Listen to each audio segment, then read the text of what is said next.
So இப்ப next வந்து பாத்தீங்கன்னா இந்த ஆஸ்மோசிஸ்ல சொல்ல வராங்க அப்படின்னு பாரு. ஜென்ரலாவே ஆஸ்மோசிஸ் அப்படின்னா வந்து நீங்க லோவர் கிளாஸ்ல வந்து பாத்தீங்கன்னா higher concentration to lower concentration flow of solvent lower கிளாஸஸ்ல படிச்சிருப்பீங்க. ஆனா இப்போ நீங்க 12th வந்து பாத்தீங்கன்னா ஆஸ்மோசிஸ் இஸ் கம்ப்ளீட்லி டிஃப்ரெண்ட். என்ன பார்க்க போறீங்க அப்படின்னா ஃபர்ஸ்ட் வந்து இந்த மாதிரி ஒரு சேம்பர், இதுல ஃபுல்லாமே வந்து பாத்தீங்கன்னா உன்னோட சால்வெண்ட் இருக்கு. அண்ட் இந்த இடத்துல வந்து ஒரு இன்வெர்டட் ஃபனல் வைக்கிறாங்க. So this is made up of semi-permeable membrane. இது ரொம்ப இம்பார்ட்டன்ட். இந்த semi-permeable membrane என்னன்னு சொல்றேன். So semi-permeable membrane இதுக்குள்ள வந்து பாத்தீங்கன்னா உன்னோட சொல்யூஷன் அப்படின்னா say for example நீ சுகர் வாட்டர் வச்சுக்கோயேன். இந்த மாதிரி சுகர் வாட்டர் இருக்கு, அதாவது சொல்யூட் பிளஸ் சால்வெண்ட் இது ரெண்டுமே இருக்கு. ஆனா வெளியே வந்து வெறும் சால்வெண்ட் மாத்திரம் இருக்கு. Only solvent is present. Okay, so இப்ப இந்த ஃபனலோட அந்த ஆஸ்மாட்டிக் பிரஷர் இப்ப இங்க இருக்கு. இருங்க நான் உங்களுக்கு சொல்றேன். ஃபர்ஸ்ட் இனிஷியலா எப்படி இருக்கு, இந்த ப்ராசஸ் எல்லாம் எப்படி இருக்கு. ஒன்ஸ் வந்து பாத்தீங்கன்னா இந்த ப்ராசஸ் இது இந்த செட்டப் எல்லாம் பண்ணதுக்கு அப்புறம் இந்த செமி பர்மியபிள் மெம்பரேன் அப்படிங்கிறது என்னன்னா ரொம்ப ரொம்ப ரொம்ப ரொம்ப குட்டி போர்ஸ் இருக்கும். இதுல எந்த ஒரு சால்யூட் பார்ட்டிகல்ஸையும் அலோ பண்ணாது. சால்வெண்ட் பார்ட்டிகல்ஸ் மாத்திரம் தான் இந்த செமி பர்மியபிள் மெம்பரால அலோ ஆகும். ஓகேவா? சோ ஒன்லி சால்வெண்ட் பார்ட்டிகல்ஸ் வந்து அலோ ஆகும். சரியா? ஓகே, சால்யூட் அலோவே பண்ணாது. So natural semi permeable membrane எதுவா இருக்கும்னா இந்த பிக்கோட பிளேடர் இருக்கும். ஓகேவா? சோ இது எல்லாமே நேச்சுரல் செமி பர்மியபிள் மெம்பரேன்னா பிக் பிளேடர். அதுவே வந்து ஆர்டிபிஷியல் அப்படின்னு நீங்க பாத்தீங்கன்னா செலோஃபேன் ஷீட்டு, அதுக்கப்புறம் வந்து பாத்தீங்கன்னா இந்த பார்ச்மெண்ட் பேப்பர், பட்டர் பேப்பர், நம்ம இந்த கேக் பண்றதுக்குலாம் யூஸ் பண்றாங்க இல்லையா. சோ அதெல்லாம் ஆர்டிபிஷியல் செமி பர்மியபிள் மெம்பரேன். அது வழியெல்லாம் வந்து பாத்தீங்கன்னா சம்டைம்ஸ் ஓவன்ல எல்லாம் வச்சுன்னா அந்த பேப்பருக்கு எதுவுமே ஆகாது, ஹீட் ரெசிஸ்டன்ஸ் எல்லாம் இருக்கும். சோ அது ஆர்டிபிஷியல். நேச்சுரல் வந்து பாத்தீங்கன்னா பிக் பிளேடர் இருக்கும். அதுக்கப்புறம் வந்துட்டு சிந்தட்டிக்கா வந்து பாத்தீங்கன்னா உனக்கு இந்த செலோஃபேன் ஷீட் அதெல்லாமே பிரசன்ட் ஆயிருக்கும். சோ இப்போ ஒன்ஸ் வந்து இந்த செட்டப் முடிஞ்சதுக்கு அப்புறம் கொஞ்சம் கொஞ்சமா இந்த செமி பர்மியபிள் மெம்பரேன் வழியா இந்த சால்வெண்ட் எல்லாம் போக போக போக இங்க சொல்யூஷனோட ஹைட் வந்து இங்க இருந்து இங்க என்ன ஆகும்னா இன்க்ரீஸ் ஆகும். சரியா? சோ இந்த மாதிரி இன்க்ரீஸ் ஆகுல இந்த ஹைட். சோ இதுலதான் வந்து பாத்தீங்கன்னா பிகாஸ் ஆஃப் ப்ரெஷர் இது வந்து இன்க்ரீஸ் ஆகுது. சோ இதை வந்து நம்ம என்ன பண்ணுவோம் அப்படின்னா இதுக்கு ஒரு ரிப்ரசன்டேஷன் புக்ல கொடுத்துருக்கான். சோ என்ன ரிப்ரசன்டேஷன் கொடுத்திருக்கான் புக்ல ஒரு டயக்ராம் மாதிரி இருக்கு, தெரியுதா? Yes ma'am. சோ அந்த டயக்ராம்ல வந்து பாத்தீங்க அப்படின்னா அது வந்து அதோட ஹைட். சரியா? சோ இந்த ஹைட்டை கொடுத்திருக்கான். சோ இதுதான் வந்து பாத்தீங்கன்னா ரோ டென்சிட்டி அப்படின்னு சொல்லுவாங்க. இதுக்கு ஒரு ஃபார்முலா என்ன அப்படின்னா pi is equal to height into density into gravity. இந்த பைங்கிறதான் ஆஸ்மாட்டிக் பிரஷர். சோ இப்போ ஆஸ்மாட்டிக் பிரஷர் அப்படின்னா என்னன்னா இங்க பாரு, சால்வெண்ட்ல கான்சென்ட்ரேஷன் ஹையா இருக்குமா லோவா இருக்குமா? கன்சென்ட்ரேஷன்னா சால்யூட் இருக்கணும். சால்யூட் ஜாஸ்தி இருந்தா கன்சென்ட்ரேஷன் ஹை, சால்யூட் கம்மியா இருந்தா கன்சென்ட்ரேஷன் லோ. இப்ப சொல்லுங்க சால்வெண்ட் லோ கன்சென்ட்ரேஷன்ல இருந்து இங்க பாரு இந்த இடத்துல சொல்யூஷன்ல ஹையர் கான்சென்ட்ரேஷன் போகுதா. அப்ப பாரு ரைட் சைட்ல பாரு இந்த இடத்துல கொடுத்திருக்கான் பாரு. எங்க கொடுத்திருக்கான்? சோ செகண்ட் பேராகிராஃப்ல இங்க பாருங்க, the process of flow of solvent is called osmosis னு கொடுத்திருக்கானா. சோ இருங்க இன்னும் முடியல. அது வந்து process of flow of solvent. ஆனா வந்து நம்ம இந்த இடத்துல அதுல கீழே பாரு the pressure that stops the flow அதுக்கு இன்னும் வரல. அதுக்கும் கீழே அந்த black letterல கொடுத்திருக்காங்க இல்லையா, அதுல கீழே லாஸ்ட் லைன்ல the important point to be kept in இருக்குல்ல, அது பாருங்க. சொல்றது புரியுதா? அந்த லைன் நோட் பண்ணுங்க. The important point to be kept in mind that solvent molecules always flows from lower concentration to higher concentration. அப்படிதானே போகுது, lower concentration to higher concentration தானே போகுது. புரியுதாப்பா? லோவர் கன்சென்ட்ரேஷனா உன்னோட சால்வெண்ட் மாத்திரம் இருக்குது, ஹையர் கன்சென்ட்ரேஷனா சால்வெண்ட்ல இருந்து அந்த சொல்யூஷனுக்குள்ள போறதா. சோ இதத்தான் என்ன சொல்லுவாங்க அப்படின்னா ஆஸ்மோசிஸ் அப்படின்னு சொல்லுவாங்க. This is very very important. Osmosis na flow of solvent from lower concentration to higher concentration. இப்ப நெக்ஸ்ட் அடுத்தது வந்து பாத்தீங்கன்னா இந்த இதுலயே வந்து அப்படியே இதோட கனெக்ட் பண்றேன். சோ லோவர் டு ஹையர், இங்க இருக்கிற சால்வெண்ட்ல இங்க போய் இந்த ஹைட்டை வந்து இன்க்ரீஸ் பண்ணுவாங்க. இப்ப அடுத்தது என்ன பண்றேன் அப்படிங்கறத பாரு. நெக்ஸ்ட் இந்த மாதிரி ஒரு சேம்பர் இருக்கு. சேம்பர் சொல்லுப்பா. மேம் இப்ப சால்வெண்ட் வந்து கம்மியா இருந்துச்சுன்னா அந்த இடத்துல சொல்யூட் அதிகமா இருக்கும் தானே மேம்? சால்வெண்ட் கம்மியா இருந்துச்சுன்னா சொல்யூட் அதிகம். சால்வெண்ட்னா வெறும் சால்வெண்ட் மாத்திரம் தான்டா இருக்கும். சொல்யூஷன்ல தான் சொல்யூட் அண்ட் சால்வெண்ட் இருக்கும். புரியுதா? இங்க பாரு, இது சால்வெண்ட்ங்கிறது உன்னோட தண்ணிப்பா. Just universal solvent water. Solute அப்படின்னா நீ எது வேணா எடுத்துக்கலாம். NaClோ சுகரோ எடுத்துக்கலாம். இத நீ இதுக்குள்ள போடும் போது இவங்க 2 பேர் சேர்ந்தாங்கன்னா இட் ஃபார்ம்ஸ் அ சொல்யூஷன். புரியுதா? அப்போ வெறும் சால்வெண்ட் மாத்திரம் இருக்குன்னா தண்ணி மாத்திரம் இருக்கு. தண்ணியில எந்த ஒரு சால்யூட் பார்ட்டிகல்ஸும் இல்லைன்னா ஈஸியா அந்த செமி பர்மியபிள் மெம்பரேன் வழியா நுழைஞ்சிரும். ஒன்ஸ் அது போன உடனே அந்த இன்வெர்டல் ஃபனல்ல ஹைட் வந்து இன்க்ரீஸ் ஆகும். சரியா? அதுதான் lower concentration to higher concentration. சொல்யூஷன்ல வந்து என்ன இருக்கும்? இந்த சால்யூட் பார்ட்டிகல்ஸ் இருக்குமா, அதனால அது ஹையர் கன்சென்ட்ரேஷன் சொல்லுவாங்க. புரியுதா? ஓகேவா? சரி. சோ இப்போ இங்க பாரு, இது சால்வெண்ட் இருக்கு. இந்த இடத்துல செமி பர்மியபிள் மெம்பரேனை செட்டப் பண்ணிருக்காங்க. சோ இப்போ இந்த இடத்துல வந்து பாத்தீங்கன்னா பிரஷர். சரி, இப்ப இனிஷியலா வந்து பாத்தீங்கன்னா என்ன ஆகும்னா, இங்க பாரு, சால்வெண்ட்ல இருந்து சொல்யூஷனுக்கு என்ன ஆகும்? பார்ட்டிகல்ஸ் எல்லாம் ஃப்ளோ ஆக ஸ்டார்ட் ஆகுமா? இந்த சால்வெண்ட்ல இருந்து சொல்யூஷனுக்கு என்ன ஆகும்? செமி பர்மியபிள் மெம்பரேன் உள்ள சால்வெண்ட் அப்படியே ஃப்ளோ ஆயிட்டே இருக்குமா? இங்க இருந்து இங்க என்ன ஆயிட்டு இருக்கும்? ஃப்ளோ ஆஃப் சால்வெண்ட் நடந்துட்டு இருக்குமா? ஏன்னா இதுதான் வந்து lower concentration. So lower concentration இருந்து ஹையர் கன்சென்ட்ரேஷன் போயிட்டு இருக்குமா? எஸ், புரியுதா? இப்ப அடுத்தது இதோட நான் என்ன பண்றேன்னா +5 நீங்க கொடுத்துருக்கான் இல்லையா, இது ஆல்ரெடி இருக்கக்கூடிய ஸ்டாண்டர்ட் பிரஷர் 1 ATM. இதோட நான் இன்னும் இந்த இடத்துல பிரஷர் கொடுக்குறேன். சோ இங்க பிரஷர் கொடுக்க கொடுக்க இந்த இடத்துல பிரஷர் வர வர இந்த பார்ட்டிகல்ஸ் எல்லாம் என்ன பண்ணும்னா இந்த ஃப்ளோ ஆஃப் சால்வெண்ட்டை ஸ்டாப் பண்ணும். இந்த இடத்துல சால்வெண்ட்டை வர விடாது. அதுதான் ஆஸ்மாட்டிக் பிரஷர். சோ என்ன பண்ணும் அப்படின்னா, இப்ப அந்த பிளாக் லைன்ஸ் பாரு, the pressure that just stops the flow of solvent is called osmotic pressure. புரிஞ்சுதா? எஸ், புரிஞ்சுதா osmotic pressure னா என்னன்னு? Yes ma'am. Okay. So next அடுத்தது வந்து பாத்தீங்கன்னா, இதுதான் கீழே வந்து நல்லா தெளிவா எக்ஸ்பிளைன் பண்ணிருக்காங்க. சோ osmotic pressure is அதுவும் one of the colligative property. இது வந்து பாத்தீங்கன்னா சால்யூட் மாலிகூல்ஸ் டிபெண்ட் பண்ணி இருக்கும். அதே போல இந்த ஆஸ்மாட்டிக் பிரஷர் வந்து எகெயின் நம்ம மோர் வாட்டர் சால்வெண்ட் தான் லோவர்ல இருந்து ஹையர் போறதுனால இது மொலாரிட்டிய மெயினா வந்து பாத்தீங்கன்னா டிபெண்ட் பண்ணி இருக்கும். அதனால டைரக்ட்லி ப்ரப்போர்ஷனல் சொல்லுவாங்க. சோ அப்ப இங்க பாரு, ஒரு ஃபார்முலா எழுத போறோம். Phi is equal to CRT. So C அப்படிங்கிறது என்ன? Concentration term. Rங்கிறது யூனிவர்சல் கேஸ் கான்ஸ்டன்ட். Tங்கிறது temperature, universal gas constant temperature. So அப்போ கன்சென்ட்ரேஷன் வந்து இங்க மொலாரிட்டியா, அப்போ pi is equal to number of moles by volume into R into T. Number of moles நீ என்னன்னு போடுவ?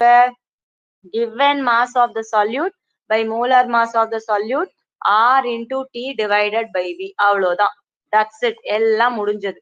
இதுதான் நெக்ஸ்ட் ஃபார்முலா. இந்த ஃபார்முலா யாருக்கா டவுட் இருக்கா? No ma'am. Okay. Ma'am, can you please give R values ma'am in different units? Yeah. R values actually வந்து பாத்தீங்கன்னா in terms of 0.0821 இல்ல ரவுண்டா 18 கூட போடுவாங்க. சரியா? லிட்டர் பர் பார் பர் மோல் பர் கெல்வின். இது எப்பவுமே பார்ல இதே மாதிரிதான் வரும்.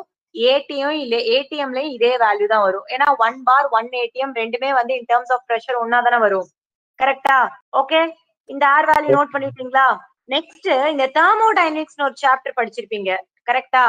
அதுல வந்து நீ மெஜாரிட்டி R வேல்யூ என்ன போடுவ அப்படின்னா 8.314 போடுவேன். ஞாபகம் இருக்கா? Yes ma'am. சோ இப்ப நம்ம இதுக்கு எல்லாம் இதைதான் யூஸ் பண்ணுவோம். மெஜாரிட்டி இந்த வேல்யூ தான் யூஸ் பண்ணுவோம். சரியா? சோ இன்னொரு R வேல்யூ வந்து அது வந்து in terms of வந்துட்டு ஜூல் பெர் மோல்ல 8.314 joule per mole kelvin. So இந்த ரெண்டும் தான் மெஜாரிட்டி நீங்க யூஸ் பண்ணுவீங்க. இன்னொரு R வேல்யூ இருக்கு, இது ஞாபகம் இருக்கான்னு தெரியல. தெர்மோடைனமிக்ஸ்ல கெலோரிஸ் என்ன போடுவீங்கன்னு சொல்லுங்க. R is equal to 2 calorie. இந்த மூணுமே வந்து பாத்தீங்கன்னா இம்பார்ட்டன்ட். இந்த சாப்டர்ல நீ இந்த R வேல்யூ தான் யூஸ் பண்ணுவ. ஏன்னு சொல்றேன். நெக்ஸ்ட் அடுத்து கெமிக்கல் கைனடிக்ஸ்ல நீ இந்த வேல்யூ தான் யூஸ் பண்ணுவ. தெர்மோடைனமிக்ஸ்ல இந்த வேல்யூ யூஸ் பண்ணுவ. சோ மெஜாரிட்டி அவன் வந்து பிராக்கெட்ல கொடுத்துருவான். அப்படி இல்லைன்னா திஸ் இஸ் த கான்செப்ட். ஓகேவா? நோட் பண்ணிட்டீங்களா? நெக்ஸ்ட் போலாமா? Yes ma'am. ஓகே. நெக்ஸ்ட் அடுத்தது வந்து என்னன்னா, இதுல நம்ம you are going in to the next part. இந்த ஃபார்முலா யூஸ் பண்ணி சம் போடுறேன். அதுக்கு முன்னாடி வந்து ஐசோடானிக், ஹைப்பர்டானிக், ஹைப்போடானிக் இந்த 3 பார்க்க போறோம். ஐசோ அப்படின்னா என்ன? சேம். கரெக்டா? அப்போ இங்க பாரு, 2 சொல்யூஷன்ஸ்க்கும் ஆஸ்மாட்டிக் பிரஷர் சேமா இருக்கு அப்படின்னா அதுதான் ஐசோடானிக் சொல்யூஷன்ஸ். 2 சொல்யூஷன்ஸ் அப்படி இல்லைன்னா இன்னொன்னு நான் சொல்றேன், 2 சொல்யூஷன்ஸ்க்கு சேம் கன்சென்ட்ரேஷன் இருந்தா நீ என்ன பண்ணுவ? இதுக்கும் சேம் கன்சென்ட்ரேஷன், இதுக்கும் சேம் கன்சென்ட்ரேஷனா ஃப்ளோ ஆஃப் சால்வெண்ட் வந்து என்ன ஆகும்? அந்த இடத்துல இருக்காது. சோ அப்போ 2 சொல்யூஷன்ஸ்க்கு same concentration, same osmotic pressure இருந்தா அது ஐசோடானிக். அடுத்த ஹைப்பர்டானிக் அண்ட் ஹைப்போடானிக். சி ஜென்ரலாவே நம்ம பாடியில என்ன இருக்கு அப்படின்னா வந்து பாத்தீங்கன்னா சோடியம் அயான்ஸ் பிரசன்ட் ஆயிருக்கு. அப்ப நம்ம செல்ல வந்து இந்த சோடியம் அயான்ஸ் இருக்கு தெரியுமா? அது வந்து 0.9% பை மாஸ் இருக்கு தெரியுமா உங்களுக்கு? நம்ம பிளட் செல்ல இருக்கக்கூடிய சோடியம் அயோட மாஸ் வந்து என்னன்னா 0.9% இருக்கும். ஓகேவா? புரியுதா என்ன சொல்றேன்னு? புரியுதா? எஸ் என்ன பதிலே சொல்ல மாட்டீங்க நீங்க. 0.9% நம்ம பிளட்ல இருக்கக்கூடிய ஒரு செல்லையும் சோடியம் அயோட மாஸ் இந்த மாதிரி இருக்கும். சப்போஸ் நீ மயக்கம் போட்டுட்ட, ஓகேவா? அப்ப ஹாஸ்பிட்டல் போறேன்னா அவங்க என்ன பண்ணுவாங்கன்னா உனக்கு சலைன் சொல்யூஷன் அந்த டிப்ஸ் மூலமா ஏத்துவாங்க தெரியுமா? அது வந்து இந்த கன்சென்ட்ரேஷன் தான் மேக்ஸிமம் இருக்கும். ஏன்னா அப்பதான் வந்து பாத்தீங்கன்னா உனக்கு நீ ஒன்ஸ் இந்த சோடியம் அயன் உன் பாடியில கம்மியாச்சுனாதான் உனக்கு அந்த பெயிண்டிங் நடக்கும், கிருன்னு வரும், தலை சுத்தும். சோ அதனால நீ ஹாஸ்பிட்டல் போனா அவங்க என்ன பண்ணுவாங்க, ஒரு பாட்டில், அது என்னது டிப்ஸ், ஒரு பாட்டில் குளுக்கோஸ் ஏத்துனாங்கன்னு சொல்லுவல, அது வந்து ஒண்ணும் இல்ல, இந்த சலைன் சொல்யூஷன் தான் ஏத்துவாங்க. சோ இப்ப இதுல 2 கேட்டகரி. இப்ப வந்து ஹைப்பர் டானிக்னா என்ன தெரியுமா? இப்ப நீ இமேஜின் பண்ணு, சே ஃபார் எக்ஸாம்பிள் உன்னோட 2 சொல்யூஷன் இருக்கு. இப்ப உன்னோட இன்ஜெக்ஷன் இருக்குன்னு வச்சுக்கோயேன். இந்த இன்ஜெக்ஷன்ல ஜென்ரலா வந்து 0.9% வந்து பாத்தீங்கன்னா உனக்கு ஹாஸ்பிட்டல்ல ஏத்துறாங்க.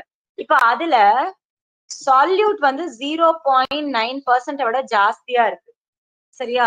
சோ அப்போ ஒன்ஸ் இது ஜாஸ்தியா இருக்கு, அதே போல வந்து பாத்தீங்கன்னா சால்வெண்ட் வந்து கம்மியா இருக்கு. தட் இஸ் உன்னோட சால்யூட் ஜாஸ்தியா இருக்கு, சால்வெண்ட் வந்து கம்மியா இருக்கு. அப்போ உன்னோட பாடியில அந்த செல்ஸ்ல இருக்கக்கூடிய சோடியம் அயான்ஸ் எல்லாம் என்ன பண்ணும்? சோ அதுல வந்து பாத்தீங்கன்னா இது ஜாஸ்தியா இருக்கு, இது 0.9% இருக்கு அப்படின்னா அப்ப இந்த இடத்துல சால்யூட் ஜாஸ்தியா இருக்கு, இந்த இடத்துல சால்யூட் வந்து கம்மியா இருக்கா? அப்ப லோவர் கன்சென்ட்ரேஷன் டு ஹையர் கன்சென்ட்ரேஷன்னா பிளட் செல்ஸ்ல இருக்கக்கூடிய அந்த இது எல்லாமே சால்வெண்ட் எல்லாம் என்ன ஆகும்னா வெளியே வந்துரும். ஓகேவா? அப்ப என்ன ஆகும்னா பிளட் செல்ஸ் எல்லாமே ஷ்ரிங்க் ஆகும். அதாவது 0.9%ல வந்து பாத்தீங்கன்னா உன்னோட சலைன் சொல்யூஷன் இல்ல. ஏன்னா நம்ம பிளட் செல்ஸ் எல்லாமே 0.9% வந்துட்டு Na+ அயான்ஸ் வந்து பிரசன்ட் ஆயிருக்கும். சப்போஸ் நாம ஏத்தக்கூடிய அந்த சலைன் சொல்யூஷன்ல அதை விட ஜாஸ்தியா 0.10% இருக்குன்னா இங்க இருக்கக்கூடிய சால்வெண்ட் எல்லாம் பிளட் செல்ல இருந்து வெளியே வந்துரும். சோ அப்ப அந்த செல்ஸ் எல்லாம் ஷ்ரிங்க் ஆயிரும். அதுதான் ஹைப்பர்டானிக். புரிஞ்சுதா? புரிஞ்சுதா? Yes ma'am. நீங்க சால்வெண்ட் எழுதிருக்கீங்கல்ல மேம், அதுக்கும் நீங்க இது என்ன மேம் சொல்ல வருது? சால்வெண்ட் சால்வெண்ட் சொல்றேன். இப்ப இங்க பாரு, ஒரு சால்யூட் இருக்குன்னு ஆக்சுவலா ஜென்ரலாவே வந்து பாத்தீங்கன்னா நம்மளோட பிளட் தான் வந்து பாத்தீங்கன்னா இந்த இடத்துல சால்வெண்டா ஆக்ட் ஆகும். சோ அதுக்குள்ளதான் இந்த சோடியம் அயான்ஸ் எல்லாம் பிரசன்ட் ஆயிருக்கும். சோ அப்ப அந்த 0.9 அப்படிங்கறது வந்து இப்ப பாரு, இதுல 0.9 இருக்கா? ஓகே, சோ இது வந்து கம்மியா இருக்கு. சோ சால்வெண்ட் இந்த இடத்துல ஜாஸ்தியா இருக்கு. ஜெனரல் கம்பேரிசன்ஸ் என்னன்னா இதுல கம்மி, இதுல ஜாஸ்தி, இதுல வந்துட்டு ஜாஸ்தி, இதுல கம்மி. சோ அப்ப என்ன ஆகும்னா இங்க இருந்து இதுக்கு டிரான்ஸ்பர் ஆகும் அப்படின்னு சொல்றாங்க. இந்த கம்பேரிசனுக்காக இந்த சால்வெண்ட்டை சொல்றாங்களே தப்ப பெரிய சால்வெண்ட்ல இதுல ஒண்ணும் நம்ம பேச மாட்டோம். ஜஸ்ட் இந்த சால்யூட்ல என்ன பண்ணுவோம் அப்படின்னா உன்னோட ஆஸ் சச் சொல்யூஷனா நீ பார்க்கும்போது என்ன ஆகும் அப்படின்னா இங்க இருக்கக்கூடிய சால்யூட் வந்து பாத்தீங்கன்னா கம்மியா இருக்கும். சோ அப்ப இங்க பாத்தீங்கன்னா லோவர் கன்சென்ட்ரேஷன்ல இருந்து ஹையர் கன்சென்ட்ரேஷன் போறோம். புரியுதாப்பா? புரியுதா Sajith? Yes ma'am. So next அடுத்தது பாருங்க, அப்படியே ஹைப்போடானிக்னா உல்டா. இப்ப அதே பிளட் இப்ப இந்த இடத்துல பாருங்க, அதே போல பிளட்ல 0.9 தான் இருக்கு, ஆனா இங்க 0.8 இருக்கு நீ எடுத்துக்கூடிய இந்த டிப்ஸ்ல. அப்ப எதுக்கு வந்து பாத்தீங்கன்னா இந்த சால்யூட் வந்து பாத்தீங்கன்னா கம்மியா இருக்கா? இதுல கன்சென்ட்ரேஷன் கம்மியா இருக்கு, இதுல கன்சென்ட்ரேஷன் ஜாஸ்தியா இருக்குன்னா அப்ப ஃப்ளோ ஆஃப் சால்வெண்ட் என்ன பண்ணுவான்? இங்க இருந்து இங்க போவானா? கரெக்டா? சோ அப்ப இங்க இருந்து இங்க போகும்போது உன்னோட செல்ஸ் எல்லாம் ஸ்வெல் ஆயிடும். அதனாலதான் சில பேருக்கு வந்து பாத்தீங்கன்னா கால்ல எல்லாம் வந்துட்டு ஸ்வெல்லிங் நடக்கும், வீக்கம் நடக்கும். ஏன் அப்படின்னா வந்து பாத்தீங்கன்னா நிறைய நீ சால்டட் ஃபுட்ஸ் எல்லாம் இன்டேக் பண்ணும்போது உனக்கு ஸ்வெல்லிங் வரும். ஏன்னா அந்த சால்டினஸ் ஃபுட்ஸ் எல்லாம் வந்துட்டு நீ எடுக்கிற அந்த மாதிரி இருக்கும்போது என்ன ஆகும் அப்படின்னா இந்த ஸ்வெல்லிங் நடக்கும். சோ அப்போ உன்னோட சால்யூட் வந்து பாத்தீங்கன்னா 0.8% இங்க லோவா இருக்கும் போது இதுல இருந்து வந்து இதுக்கு டிரான்ஸ்பர் ஆகும். சோ அப்ப செல் வந்து ஸ்வெல் ஆகும். சோ இதுதான் வந்து ஹைப்பர் டானிக் அண்ட் ஹைப்போடானிக். அப்ப 3 டேர்ம் இருக்கு. ஒண்ணு வந்து ஹைப்பர் டானிக். மேம் என்சிஆர்டில ஒரு டேர்ம் வாட்டர் ரீடென்ஷன் இன் டிஷ்யூ செல்ஸ்னு கொடுத்துருக்காங்களா மேம், அதுக்கு வந்து நீங்க எக்ஸ்பிளைன் பண்ண முடியுமா? இருக்குப்பா எந்த லைன்ல மேம்? லாஸ்ட் லைன், இந்த last page before line ma'am. Hypertonic hypotonic அதுக்கு கீழயா? Yes ma'am. Water retention. In this case, water will flow into the cells. அதுவா சொல்ற? Ma'am no ma'am. எங்க சொல்ற நீ வாட்டர் ரிட்டென்ஷன்? இது வரேன் இரு. Okay ma'am. அடுத்த அப்ளிகேஷன்ஸ்ல வரும். ஓகேவா? சோ இப்ப இது புரிஞ்சுதா? ஹைப்பர் டானிக் ஹைப்போடானிக் புரிஞ்சுதா? யாருக்கா டவுட் இருக்கா இதுல? No ma'am. இப்ப பாரு வாட்டர் ரிட்டென்ஷன் அந்த கதைக்கும் வரேன் சொல்றேன்.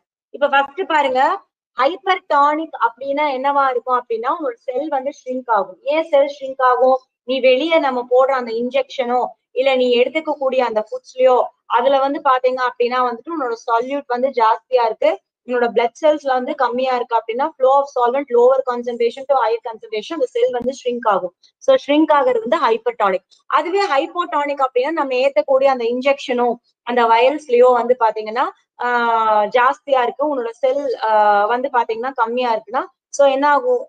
இது வந்து ஹைப்போடானிக் அப்படின்னா வந்து உன்னோட சால்யூட் இருக்கு, நீ எடுத்துக்கிறது வந்து கம்மியா இருக்கு, உன்னோட செல்ல ஜாஸ்தியா இருக்குன்னா என்ன ஆகும் அப்படின்னா சோ அப்படியே வந்து மாறி வரும்.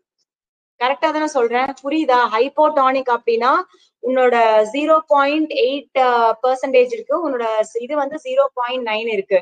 சோ அது வந்து என்னவா இருக்கும்? 0.8% and 0.9% செல்ல இருக்கு அப்படின்னா அங்க உன்னோட இன்ஜெக்ஷன்ல இருந்து உள்ள போகுது. சோ அப்ப ஸ்வெல்லிங் நடக்கும். சோ ஸ்வெல்லிங் நடந்துச்சு அப்படின்னா அது ஹைப்போடானிக். அதுவே வந்து பாத்தீங்கன்னா உன்னோட பிளட் செல்ல இருந்து வெளியே வந்துச்சு அப்படின்னா அது ஹைப்பர். புரியுதா? கன்ஃபியூஸ் ஆகல யாரும்? வேற எல்லாம் தேவஸ்ரீ புரிஞ்சுதாமா? Yes ma'am. ஹைப்பர் அப்படின்னா என்ன அப்படின்னா செல் வந்து ஷ்ரிங்க் ஆகும். செல் ஷ்ரிங்க் ஆகும் அப்படின்னா என்னது? Lower concentration to higher concentration. கரெக்டா? அப்ப வெளிய நம்ம ஏத்தக்கூடிய இந்த சலைன் வந்து பாத்தீங்கன்னா ஜாஸ்தியா இருக்குன்னா பிளட் செல்ல இருந்து வந்து பாத்தீங்கன்னா சால்வெண்ட் வந்து ஃப்ளோ ஆகும். அவ்வளவுதான். அப்படியே உள்டா. ஐசோடானிக் அப்படின்னா ரெண்டுமே சேம் ஆஸ்மாட்டிக் பிரஷர். சரி, இப்ப இந்த ஆஸ்மோசிஸ் எங்கெல்லாம் யூஸ் பண்றாங்க?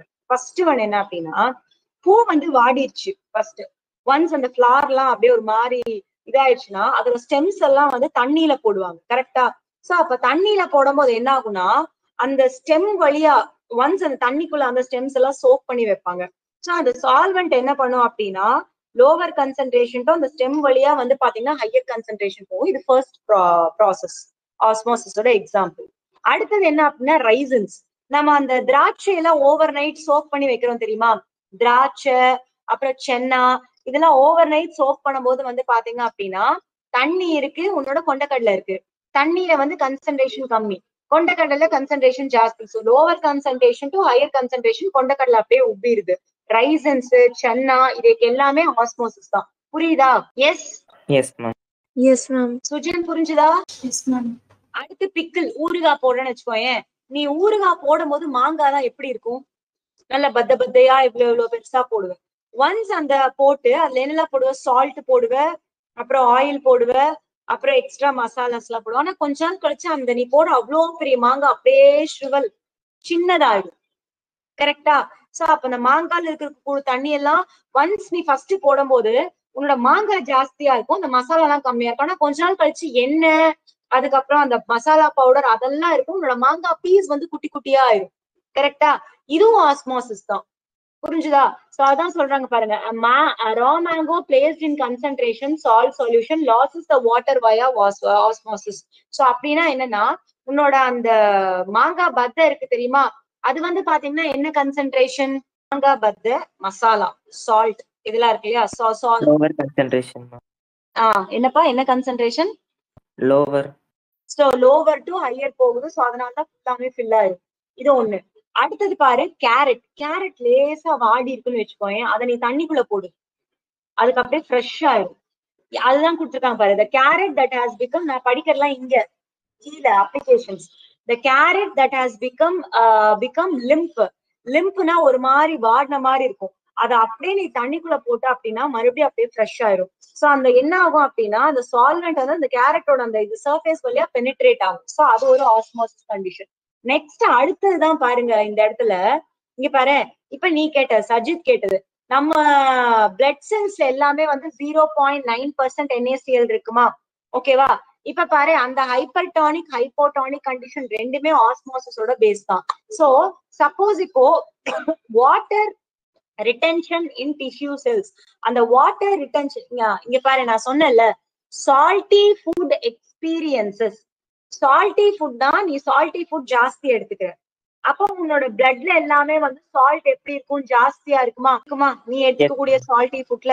சரி. சோ அப்ப என்ன ஆகும் அப்படின்னா ஒன்ஸ் அது எல்லாமே இது ஜாஸ்தியா இருக்குமா, உன்னோட பிளட்ல ஆக்சுவலா 0.9 இருக்கு.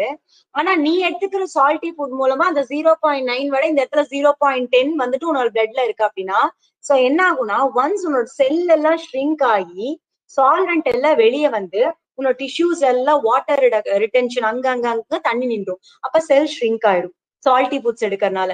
புரியுதா? அந்த சால்ட்டி ஃபுட்ஸை நீ எடுத்துக்க என்ன ஆகும்னா பிளட் ஷ்ரிங்க் ஆகும். அதுவே வந்து பாத்தீங்கன்னா எப்ப வந்து பாத்தீங்கன்னா உன்னோட செல் வந்து ஸ்வெல் ஆகும் அப்படின்னா நீ தேவையான சோடியம் அயான்ஸ் உடம்புக்கு கொடுக்கல அப்படின்னா சோ என்ன ஆகும்? அப்படியே வந்து ஷ்ரிங்க் ஆகும். சோ உன்னோட பிளட் வந்து 0.9 இருக்கு, நீ அதை விட கம்மியா 0.6%, 0.5% அந்த மாதிரி நீ எடுத்துக்கூடிய அயான்ஸ் இருக்குன்னா லோ டு ஹை, அப்போ உன்னோட இதோட பிளட்ல இருந்து வந்து பாத்தீங்கன்னா உன்னோட செல்லுக்குள்ள போகும். சோ செல் வந்து ஸ்வெல் ஆகும். புரியுதா? சோ அதான் இந்த இடத்துல கொடுத்துருக்காங்க பாரு, blood cells swell due to the flow of water by osmosis. அதே போல சால்ட்டி ஃபுட் எடுத்தாலும் வரும். நெக்ஸ்ட் அடுத்தது பாரு, கீழே கொடுத்துருக்காங்க பாரு சஜித் பாரு, the resulting puffiness or swelling. அதுதான் அந்த ரிட்டென்ஷன் டிஷ்யூ செல்ஸ்ல வந்து பாத்தீங்கன்னா தண்ணி எல்லாம் இருக்கிறது. நான் சொன்ன கால் நிறைய பேருக்கு கால் வீங்கும், கால்ல நீர் கோத்துக்கும்னு சொல்லுவாங்க. அது எல்லாமே வந்து பாத்தீங்கன்னா because of excess salty foods எடுக்கிறது தான் ரீசன். அதுக்கு பேர் வந்து எடிமா. புரிஞ்சுதா? Yes ma'am. அதே போலதான் வந்து பாத்தீங்கன்னா அந்த இங்க நிறைய இந்த எக்ஸாம்பிள்ஸ் எல்லாம் இம்பார்ட்டன்ட். அதே போல நீ சாயிலுக்கு தண்ணி ஊத்துறியா, நீ வேருக்கு தான் தண்ணி ஊத்துற, ஆனா எப்படி அந்த மரம் ஃப்ரெஷ்ஷா இருக்கு? ஆஸ்மோசிஸ், அந்த வேறு வழியா வந்து வாட்டர் வந்து பெனிட்ரேட் ஆகுறது. அதே போல வந்து பாத்தீங்கன்னா அந்த மீட்டி ஃபுட்ஸ் எல்லாம் வந்து பாத்தீங்கன்னா ப்ரிவென்ட் பண்ணுவாங்க. சோ அது எல்லாமே இந்த சால்ட் போடுவாங்க. இப்ப அதெல்லாம் இப்ப வந்து அந்த ஃபிஷ்ஷஸ் எல்லாம் ப்ரிவென்ட் பண்றதுக்காக ரொம்ப நாள் நல்லா இருக்கணும் இந்த ஃபார்மலின் போடுவாங்க. இது எல்லாமே வந்து பாத்தீங்கன்னா வயா த ஆஸ்மோசிஸ் ப்ராசஸ் தான். சோ இந்த அப்ளிகேஷன்ஸ் எல்லாம் வந்து பாத்தீங்கன்னா say some examples of osmosis அப்படின்னா இதை நீங்க ஏதாவது ஒரு 4-5 எக்ஸாம்பிள்ஸ் எழுத டிபெண்ட்ஸ் அப்பான் எவ்வளவு மார்க் கேட்கறாங்களோ அதை பொறுத்து. அப்படி இல்ல காம்படிட்டிவ்ஸ்ல வந்து MCQஸ்ல இதெல்லாம் கொடுக்கலாம், A and B கரெக்டா, C and D கரெக்டா அப்படின்னு கேட்கலாம். சோ கரெக்டா எழுதிருங்க. சோ இதோட இந்த ஆஸ்மோசிஸ் முடிச்சது. லாஸ்டா reverse osmosis. So reverse osmosis என்ன சொல்றாங்க அப்படிங்கறத பாருங்க. இதே கதை ஆஸ்மாட்டிக் பிரஷர் கதையை அதே போல வச்சுக்கலாம். இங்க சால்ட் வாட்டர் இருக்கு, இங்க ஃப்ரெஷ் வாட்டர். இது என்ன சால்ட் வாட்டர், இது ரெண்டு ஃப்ரெஷ் வாட்டர் அப்படின்னு வந்து உனக்கு நான் சொல்றேன். ஏன் இந்த சால்ட் இப்போ நம்ம வீட்டுல ஆர்வோன்னு வச்சுக்காங்க தெரியுமா? அந்த ஆர்வோங்கிறது என்னன்னா it is nothing but reverse osmosis தான். சோ அது இப்ப எங்க எப்படி நடக்குது அப்படின்னு நம்ம பார்க்க போறோம். சோ இப்படி போகும். இது என்னங்கறத நான் சொல்றேன். ஃபர்ஸ்ட் இந்த இடத்துல சால்ட்டி வாட்டர் இருக்கு, இந்த இடத்துல ஃப்ரெஷ் வாட்டர் இருக்கு. ஓகே, இந்த இடத்துல செமி பர்மியபிள் மெம்பரேன். இது வந்து it is made up of cellulose acetate. So cellulose அசிட்டேட்டால இது வந்துட்டு செஞ்சிருக்காங்க. And another one more thing is, நம்மளுக்கு தண்ணி, நம்ம குடிக்கிற தண்ணி இது வழியா தான் வருது. ஆக்சுவல் மெக்கானிசம் அதுல என்னன்னு நல்லா கவனிச்சுக்கோ. ஃபர்ஸ்ட் இனிஷியலா என்ன நடக்கும் அப்படின்னா நம்ம வந்து இந்த இடத்துல வந்துட்டு நார்மலா ஒரு நார்மல் ப்ரெஷர்ல இருக்கும் போது இங்க பாரு சால்ட் வாட்டர் ஃப்ரெஷ் வாட்டரா. ஸோ இங்கதான் வந்து பாத்தீங்கன்னா லோ கன்சன்ட்ரேஷன் இருக்கும், இங்க ஹை கன்சன்ட்ரேஷன் இருக்கும். அப்ப என்ன ஆகும்னா இங்க இருந்து low concentration to high concentration solvent flow ஆக ஸ்டார்ட் ஆகுமா. ஸோ ஃபர்ஸ்ட் நான் இங்க வந்து ப்ரெஷர் இன்க்ரீஸ் பண்றேன். ஸோ ஃபர்ஸ்ட் நான் ப்ரெஷர் இன்க்ரீஸ் பண்ணும்போது என்ன ஆகும், இந்த ஃப்ளோ ஆஃப் சால்வெண்ட் வந்து ஸ்டாப் ஆகுமா? ஸோ ஃப்ளோ ஆஃப் சால்வெண்ட் வந்து ஸ்டாப் ஆகுமா? எஸ் சரி. ஸோ நான் இன்னும் ப்ரெஷர் இன்க்ரீஸ் பண்றேன், என்ன ஆகும்? இங்க ஃப்ளோ ஆஃப் சால்வெண்ட் ஸ்டாப் ஆயிடுச்சு. நான் இன்னும் இங்க ப்ரெஷரை ஸ்டில் நான் இன்க்ரீஸ் பண்ணும்போது என்ன ஆகும்னா அட் ஒன் பாயிண்ட் இங்க இந்த சால்ட் வாட்டர் எல்லாம் மறுபடியும் வந்து பாத்தீங்கன்னா இங்க வரும். அப்ப இந்த செமி பர்மியபிள் மெம்பரேன் வழியா எல்லா சால்யூட் பார்ட்டிகல்ஸும் ஸ்டக் ஆகி வெறும் என்ன இருக்கும், தண்ணி மாத்திரம் வரும், அயான்ஸ் எல்லாம் இங்க ஸ்டக் ஆகி உன்னோட drinking water will be there. புரிஞ்சுதா? இதுக்கு பேர் தான் ரிவர்ஸ் ஆஸ்மாசிஸ். சோ ஜென்ரலாவே ஆஸ்மாசிஸ்னா lower concentration to higher concentration. ஆனா இந்த இடத்துல ரிவர்ஸ் ஆஸ்மாசிஸ்னா அப்படியே வந்து மாத்தி higher concentration to lower concentration வரும். புரிஞ்சுதா? ஏன்னா பிகாஸ் ஆஃப் த பிரஷர். புரிஞ்சுதா? ஏதாவது டவுட் இருக்கா இதுல? Yes ma'am. இன்னொன்னு கவனிங்க, ஆர்ஓ வந்து பாத்தீங்கன்னா it is actually bad for our health எல்லாம் சொல்லுவாங்க தெரியுமா?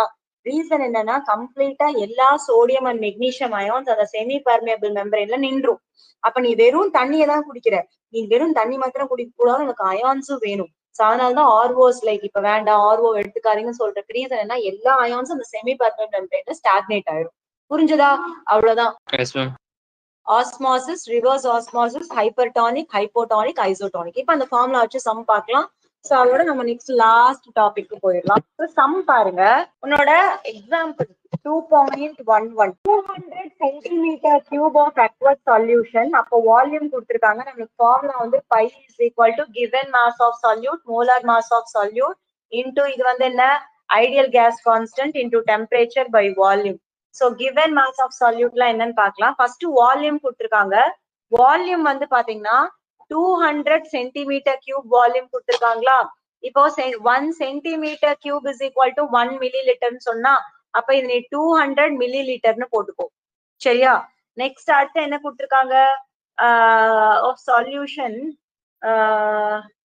protein contains 1.26 gram of protein. So அதுல given mass வந்து பாத்தீங்கன்னா 1.26 grams of protein இருக்கு.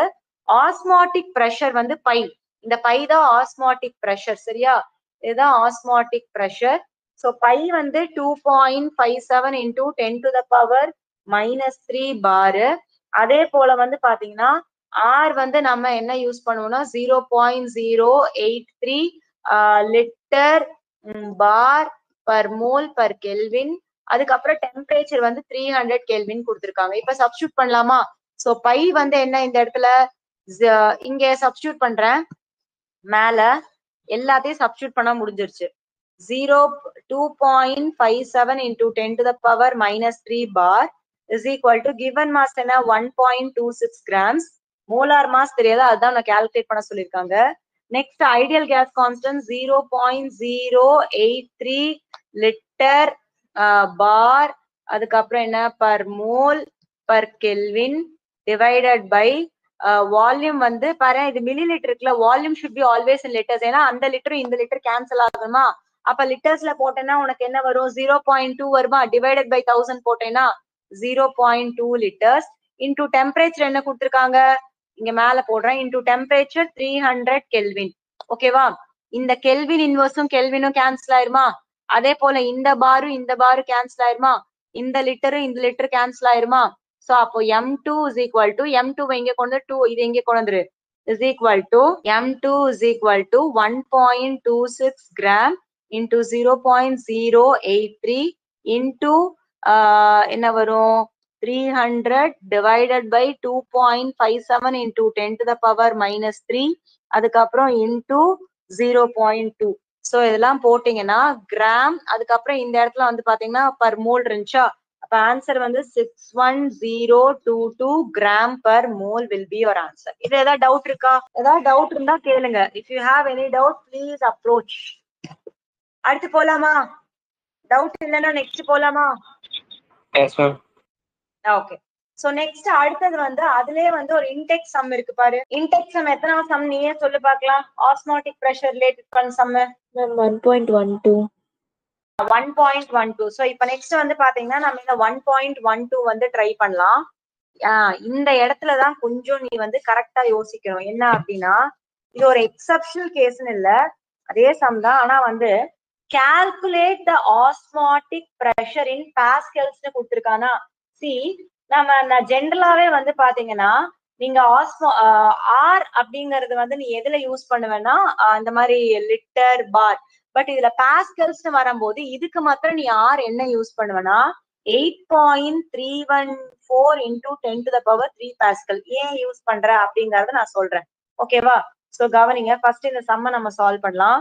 அதே போல பை இஸ் ஈக்குவல் டு நான் இதைத்தான் கேக்குறான். ஓகேவா? given mass இங்க என்ன கொடுத்திருக்காங்க 1 கிராமா. மோலார் மாஸ் என்ன கொடுத்திருக்காங்க 1,85,000 into R. ஏன் இத போடுறேங்கிறத கவனி.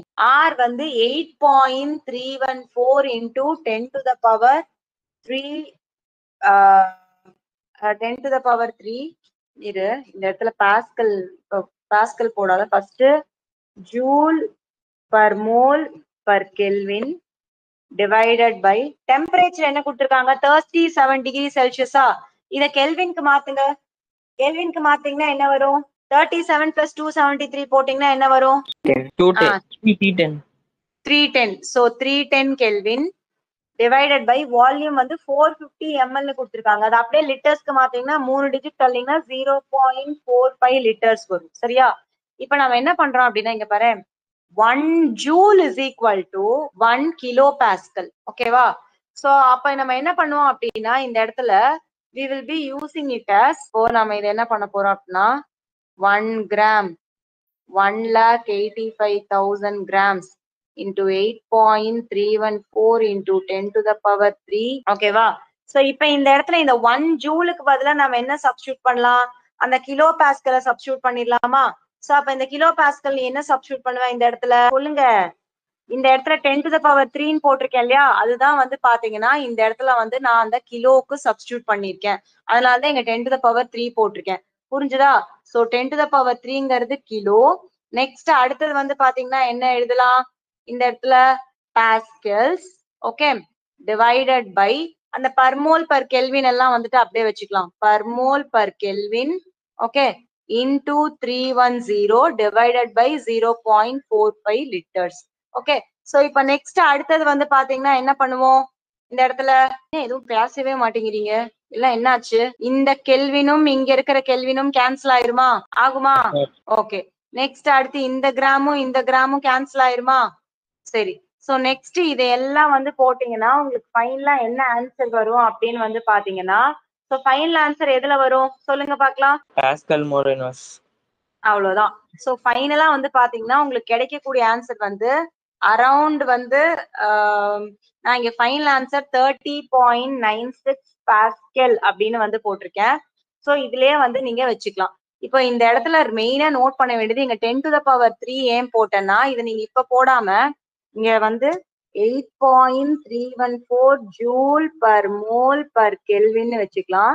அதுக்கப்புறம் வந்து பாத்தீங்கன்னா இந்த 1 joule is equal to 1 kilo pascal note பண்ணி அந்த கிலோவுக்கு இங்க 10 to the power 3 நீ போட்டுக்கலாம். சரியா? சோ இத கன்ஃபியூஸ் பண்ணிக்காத. ஏன் 10 to the power 3 போட்டா அந்த கிலோவை இண்டிகேட் பண்ணலாம். சோ இத போட்டீங்கன்னா உன்னோட ஃபைனல் ஆன்சர் வந்துடும். புரிஞ்சுதா? இப்ப ஏதாவது டவுட் இருக்கா இந்த சம்ல? இந்த கன்வர்ஷன்ஸ் எல்லாம் தெரியுமா 1 joule is equal to 1 kilo pascal இந்த கன்வர்ஷன்ஸ் எல்லாம் தெரியுமாப்பா உங்களுக்கு? ஏதாவது ஐடியா இருக்கா இந்த கன்வர்ஷன்ஸ் எல்லாம்? இந்த மாதிரி எதுவும் இல்லையா? இந்த சம் புரிஞ்சுதா? யாருக்கா டவுட் இருக்கா? அஜித் புரிஞ்சுதா? Yes ma'am. தேவஸ்ரீ புரிஞ்சுதாமா? Yes ma'am.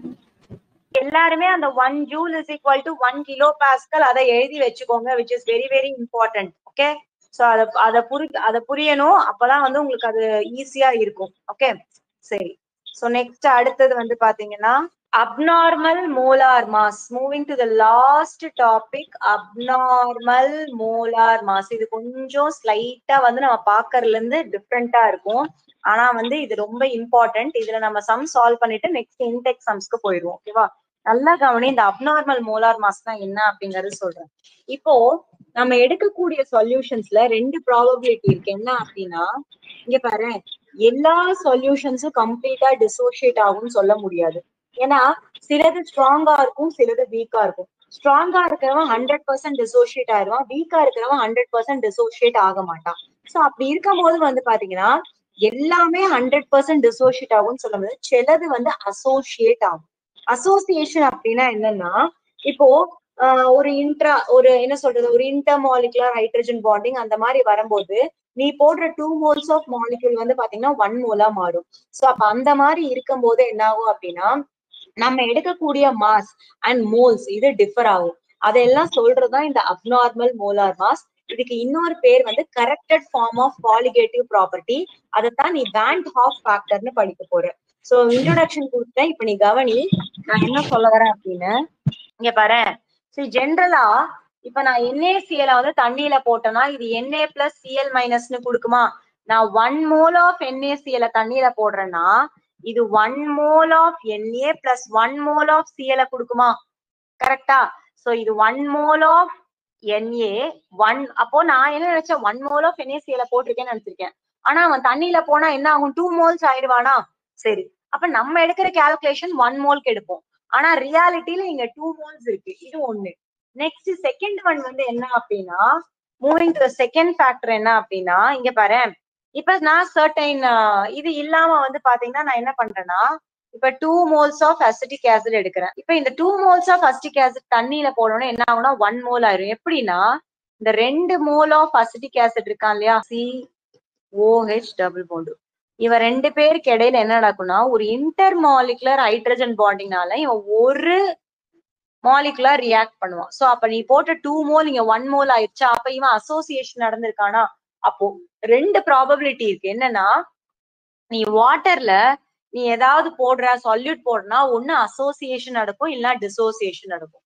சோ அப்ப அசோசியேஷன் நடக்கும் போது என்ன ஆகும்னா நீ போடுற 2 மோல் 1 மோல் ஆயிரும். சப்போஸ் நீ 1 மோல் போட்டா ஹாஃப் மோல் ஆயிரும். அதுவே டிசோசியேஷனா நீ 1 மோல் அப்படிங்கிற இந்த தண்ணியில போட்டனா அது ரெண்டுமே வந்து பிரிஞ்சு 2 மோல்ஸ் ஆகும். அப்ப இப்படி எல்லாம் இருக்கும்போது நம்ம என்ன பண்றோம்னா நம்ம மோல்ஸ் எடுக்கும் போது நம்ம போடுறத வச்சுதான் கால்குலேட் பண்றோம். சோ அப்ப என்ன பண்றாங்க அப்படின்னா இந்த அசோசியேஷன் டிசோசியேஷன் ஃபேக்டர் ரெண்டையுமே வந்துட்டு இன்டகிரேட் பண்ணி அவங்க என்ன சொல்றாங்கன்னா அப்நார்மல் மோலார் மாஸ் அப்படின்னு ஒரு டேர்மை கொண்டு வராங்க. என்ன அப்படின்னா நம்மளோட மோலார் மாஸ் வந்து பாத்தீங்கன்னா ஈதர் வந்து ஒன்னா லோவராவும் இருக்கலாம் ஹையராவும் இருக்கலாம். நம்மளோட நார்மல் வேல்யூட ஈதர் ஹையரா இருக்கலாம் இல்ல லோவரா இருக்கலாம். சோ ஹையர் அப்படின்னா வந்து சப்போஸ் டிசோசியேஷன் நடந்தா 1 மோல் போடுற, சோ அப்ப 2 மோல் தான் வரும்போது என்னவாயிரும்? அது வந்து ஹையர் ஆயிரும். அதுவே நீ வந்து 1 மோல் போடுற, அசோசியேஷன் நடந்தா லோவர் ஆகும். ஏன்னா 1 மோல்ங்கிறது ஹாஃப் மோல் ஆகும். சோ அந்த மாதிரி இருக்கிறது தான் அப்நார்மல் மோலார் மாஸ். இங்க கொடுத்திருக்காங்க பாருங்க உன்னோட புக்ல, அப்நார்மல் மோலார் மாஸ்னா என்னன்னா molar mass that is either lower or higher. அடுத்த பேஜ்ல திருப்பிங்கன்னா கொடுத்திருப்பாங்க. புரிஞ்சுதா? Yes ma'am. ஓகே. சோ இப்ப இதுல இருந்து வந்து பாத்தீங்கன்னா 3 formula. I is equal to normal molar mass by abnormal molar mass. Normal அப்படிங்கறது நம்ம நார்மலா என்ன சொல்யூஷன் போடுறோம், அப்நார்மல்ங்கிறது அசோசியேஷனா டிசோசியேஷனா அதை பாக்குறது. அப்படி இல்லைன்னா observed colligative property by calculated colligative property. உன்னோட கொஸ்டின்லயே அப்சர்வ்னு சொல்லி கொடுத்துருவான். சோ இது அப்சர்வ்ட், அதே போல கால்குலேட்டட் நம்ம அந்த ப்ராப்ளம்ல கால்குலேட் பண்றது. அதை விட்டா லாஸ்டா I is equal to total number of moles after association or dissociation by number of moles before association. இது வந்து பிஃபோர், அதே போல இது total number of moles after. இந்த மூணுமே உங்க புக்ல இருந்தா பாத்துக்கோங்க. இந்த 3 ஃபார்முலாவும் இம்பார்ட்டன்ட். ஓகேவா? சரி, இப்போ இந்த எல்லாத்துலயுமே நீ நோட் பண்ண வேண்டியது என்னன்னா இந்த I அப்படிங்கறதா என்னன்னா உன்னோட corrected form of colligative property. சரியா? சோ இங்க பாரு, அதுக்கு கீழே கொடுத்திருக்கான் பாரு, அப்நார்மல் மோலார் மாஸ் அப்படிங்கிறது எக்ஸ்பெரிமெண்ட்லி டிட்டர்மைண்ட். எக்ஸ்பெரிமெண்ட்லி டிட்டர்மைண்ட் அப்படின்னா என்ன? இப்ப நான் ஒரு எக்ஸ்பெரிமெண்ட் பண்றேன் அப்படின்னா அதுல கிடைக்கக்கூடிய வேல்யூஸ் எல்லாமே நான் ஸ்டெப் பை ஸ்டெப்பா போட்டு கொண்டு வருது. சம்டைம்ஸ் வந்து தியரிட்டிக்கலா நமக்கு தோராயமா சொல்றது ஒண்ணு இருக்கு. சோ அப்ப அப்நார்மல் அப்படிங்கறது எப்பவுமே எக்ஸ்பெரிமெண்ட்லி டிட்டர்மைண்ட் கரெக்டா சொல்லுவாங்க. அதுவே வந்து பாத்தீங்கன்னா அதேதான் கால்குலேட்டட் காலிகேட்டிவ் ப்ராப்பர்ட்டிஸ் எல்லாமே. இப்போ I அப்படின்னு கொடுத்துருக்கான் தெரியுதா? இந்த I அப்படிங்கிறது அசோசியேட் ஆச்சு அப்படின்னா நீ போடுற 1 மோல் அப்படிங்கறது ஹாஃப் மோல் ஆகுமா? இப்ப நான் என்ன பண்றேன் அப்படின்னா அசிட்டிக் ஆசிட் 2 மோல்ஸ் போட்டேனா அது என்னவாச்சு? ரெண்டும் சேர்ந்து because of hydrogen bonding 1 mole ஆச்சா? அப்ப 2 ஒன்னு ஆச்சுன்னா 1ங்கிறது ஹாஃப் ஆகுமா? கரெக்டா? சோ பாரு, இன் கேஸ் ஆஃப் அசோசியேஷன் எங்க இருக்குன்னு புக்ல ஃபாலோ பண்ண முடியுதாப்பா? கொஞ்சம் நல்லா கவனிங்க. இங்க பாரு, ஹியர் அந்த 3 இதுக்கு கீழே, இந்த 3 ஃபார்முலாக்கு கீழே பாரு, ஹியர் அப்நார்மல் மோலார் மாஸ் கொடுத்துருக்காங்க. அதுல 4வது லைன் பாரு, அசோசியேஷன்ங்கும் போது வந்து பாத்தீங்கன்னா I is less than unity. 1 விட கம்மியா இருக்குமா? ஏன்னா நீ போடுற 1 மோல் அப்படிங்கிறது வந்து என்ன ஆகும்? ரெண்டும் சேர்ந்து ஹாஃப் மோல் ஆயிருமா? Yes yes ma'am. சஜித் புரியுதா? Ma'am molar mass dissociation or association டைம்ல ஹையா இருக்கும் மேம். எந்த கேஸ்ல ஹையா இருக்கும் மேம்? இப்போ 1 mole of NaCl அப்படின்னா அதுல மோலார் மாஸ் என்ன வரும் உனக்கு? 58.5 2 moles இருக்கும்போது into 2 பண்ணுவியா? புரியுதா? அதுதான் சொல்றாங்க. சோ as NaCl நம்ம NaCl நினைச்சிட்டு போடுறோம். ஆனா தண்ணியில போகும்போது Na plus Cl minus 2 mole ஆயிடுதா? Yes ma'am. That is a point. ஓகேவா? சோ நெக்ஸ்ட் பாரு 4th லைன்ல பாரு அசோசியேஷன்னா ஆக்சுவல் மோலார் மாஸோட இது வந்து அப்நார்மல் கம்மியா இருக்குமா மேம் டிசோசியேஷன் கேஸ்ல? அசோசியேஷன் கேஸ்ல அதிகமா இருக்கு, அசோசியேஷன் கேஸ்ல கம்மியா இருக்கு. அசோசியேட்னா நீ போடுற 1 mole of NaCl தண்ணியில போச்சுன்னா 1 mole of Na plus and 1 mole of Cl minus ions ஆயிரானா? அப்ப 2 mole இருக்கா? Yes ma'am. சோ அப்ப அந்த இடத்துல என்ன ஆகும்னா ஜாஸ்தி ஆகும். அதுவே வந்து அசோசியேஷனா கம்மி ஆகும். ஏன்னா நீ போடுற 1 mole அப்படிங்கிறது half mole ஆயிடும். புரிஞ்சுதா? Okay ma'am. ஓகே. சோ இப்ப இந்த இடத்துல பாருங்க, இன் கேஸ் ஆஃப் அசோசியேஷன் 4வது லைன்ல the value of I is less than unity. யூனிட்டினா 1. நீ போடுற 1 mole விட நீ அந்த 1 mole வந்து half ஆயிருமா? நான் அசிட்டிக் ஆசிட் போட்டு காமிச்சேன்னா 2 mole 1 mole ஆச்சுன்னா 1 mole half ஆகுமா? சோ ஐய விட கம்மியா. ஆனா இன் கேஸ் ஆஃப் டிசோசியேஷன் என்ன கொடுத்திருக்கான்னு பாரு, it is greater than unity. ஏன்னா டிசோசியேட் ஆகும்போது நீ போடுற 1 mole of NaCl 1 mole of Na plus and 1 mole of Cl minus ions ஆறா. சோ அப்ப அந்த இடத்துல இது என்ன ஆகுதுன்னா கிரேட்டர் தென் யூனிட்டி. அப்போ ஜென்ரலாவே பாரு I for aqueous solution close to 2. இப்ப NaCl வந்து பாத்தீங்கன்னா 1 NaCl 1 Cl minus ion 2 இருக்கு. அதுவே வந்து ஒரு எத்தனோயிக் ஆசிட் அசிட்டிக் ஆசிட் போடும்போது என்ன ஆகும்னா நீ 1 mole போடும்போது பாதி ஆவானா? அது 0.5. புரிஞ்சுதா என்ன சொல்றேன்னு? இன்னொரு தடவை எக்ஸ்பிளைன் பண்ணுமா? புரிஞ்சுதா இல்லையா? ஓகே. ஸ்ரீ புரிஞ்சுதாமா? எழுதியே எக்ஸ்பிளைன் பண்றேன் கவனிங்க. முடிச்சதுக்கு அப்புறம் ஒரு தடவை வீட்டுல படிங்க. இங்க பாரு NaCl நான் தண்ணியில போடுறேன். சோ போடும்போது நான் 1 mole போடுறேன்னா Na plus and Cl minus ions பிரிவான். ஒன்ஸ் நான் இனிஷியலா போடும்போது 1 mole இருப்பான், எதுவும் நடக்கல. ஒன்ஸ் ரியாக்ஷன் நடக்க இந்த NaCl கம்ப்ளீட்டா போய் 1 mole of Na 1 mole of Cl minus தான் ஆயிருவானா? அப்ப பாரு I is equal to அந்த தேர்ட் ஃபார்முலா எடு, total number of particles after dissociation எவ்வளவு இருக்கு? 1 plus 1 2 divided by number of particles before dissociation 1.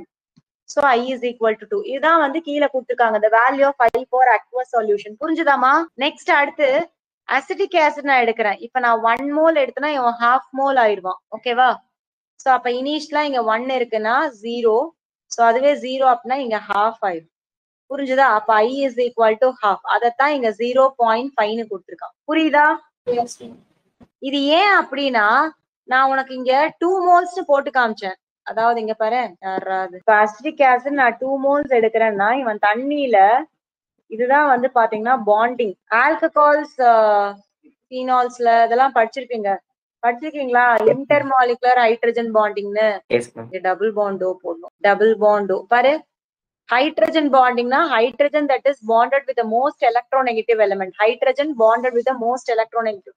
அப்ப இவன் 2 போடுறவன் ஒரு மாலிகுலா பிஹேவ் பண்ணுவான். அவ்வளவுதான். ஓகேவா? புரிந்ததா? இப்ப என்ன பண்ண போறோம்னா இதுல இருந்து கரெக்டட் ஃபார்ம் கொண்டு வந்தோம்னா எல்லா காலிகேட்டிவ் ப்ராப்பர்ட்டி நம்ம படிச்சோம்ல, P01 minus P1 divided by P01 is equal to N2 divided by N1 plus N2 into I போடணும். ஓகேவா? அடுத்தது வந்து delta TB is equal to KB into molality into I. Delta TF is equal to KF into molality into I. அதே போல வந்துட்டு pi is equal to CRT into I.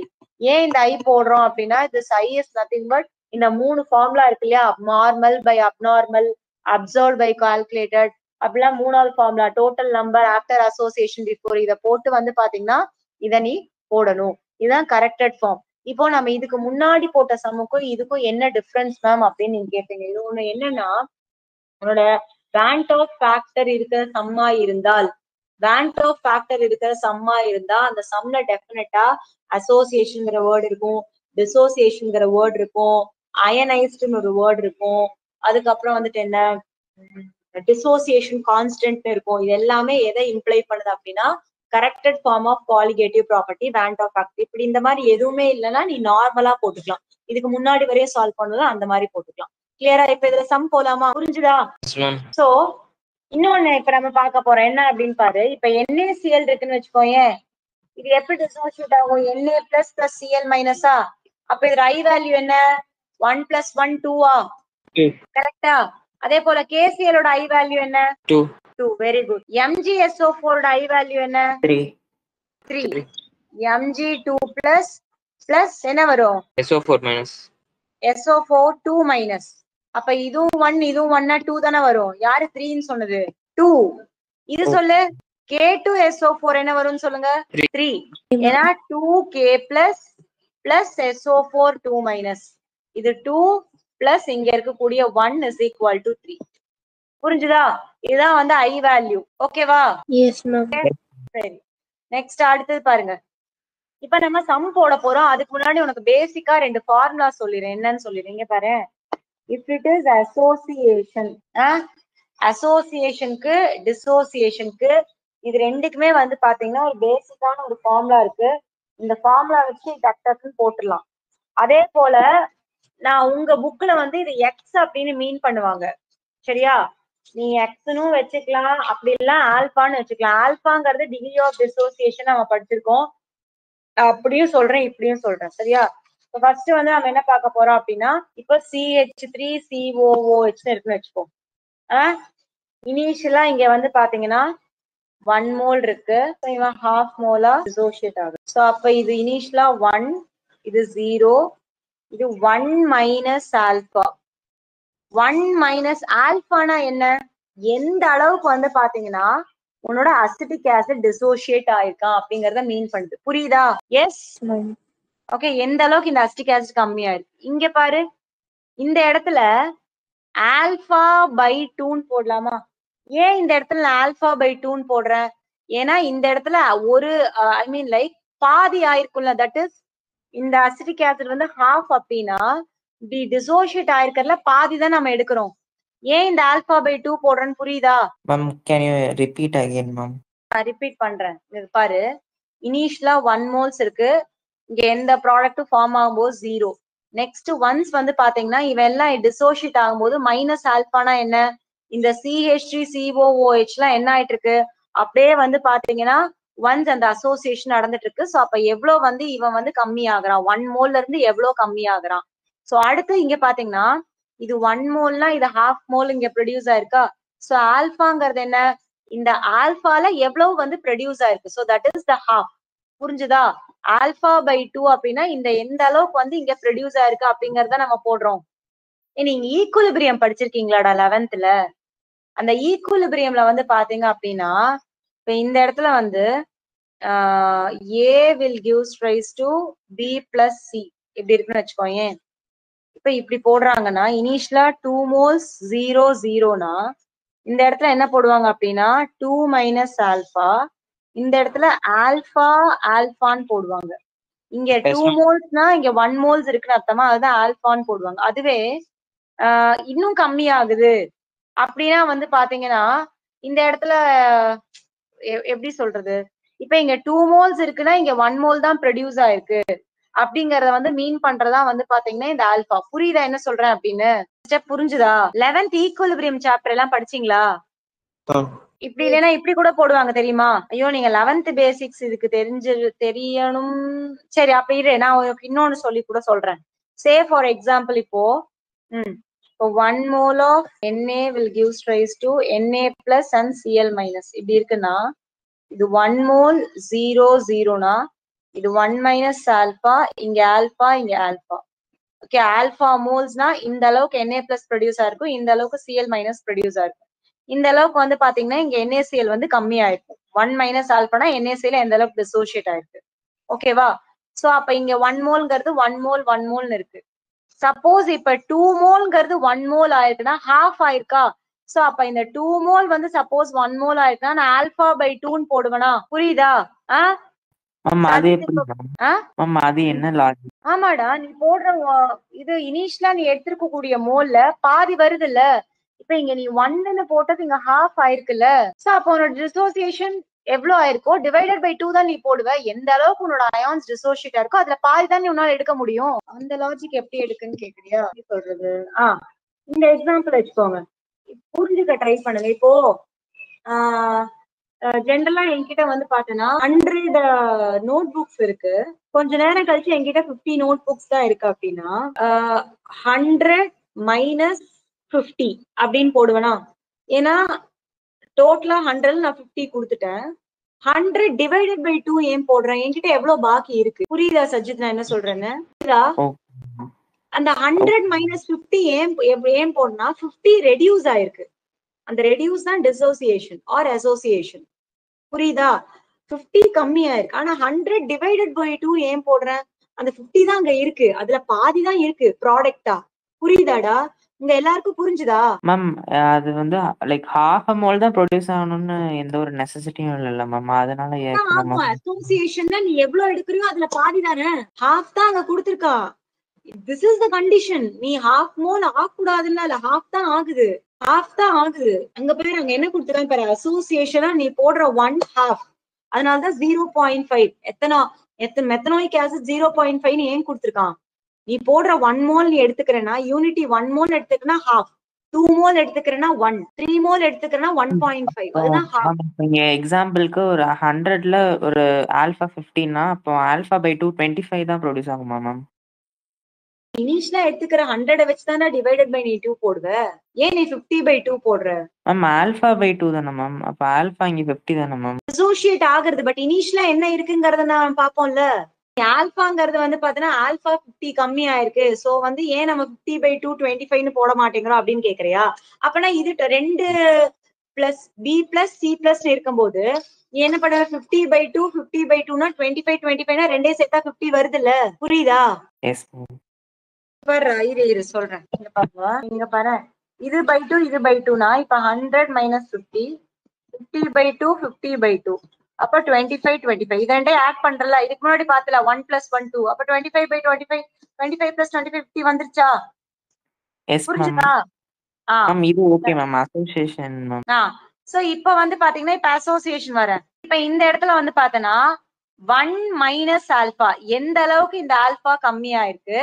So அப்போ அந்த dissociation ஆகக்கூடிய அந்த ஃபேக்டர் டிவைடட் பை 2 நீ போடணும். ஏன்னா நீ எடுத்துக்கக்கூடிய 1 மோல் இங்க ஹாஃப் மோல் பண்றனா. சோ ஆல்பா பை 2 போட்டேன்னா அதுல பாதி. சோ அப்போ coming to the formula I is equal to அந்த ஃபார்முலா இருக்குல்ல total number of particles after association or dissociation. So 1 minus alpha plus alpha by 2 divided by 1. So அப்ப இதை நீங்க கிராஸ் மல்டிப்ளை பண்ண அப்படின்னா சோ என்ன வரும்? இது இங்க நீ கொண்டு வந்துரு. அப்ப 2 minus 2 alpha plus alpha by 2ன்னு வரும். சோ அப்ப இதெல்லாம் நீ பண்ணனா 2 மைனஸ் ஆல்பா பை 2 இத வந்து பாத்தீங்கன்னா 2 பை 2வா? அப்போ 1 மைனஸ் ஆல்பா பை 2 இது எப்படி எழுதிருக்கேன் அப்படின்னா 2 பை 2 மைனஸ் ஆல்பா பை 2.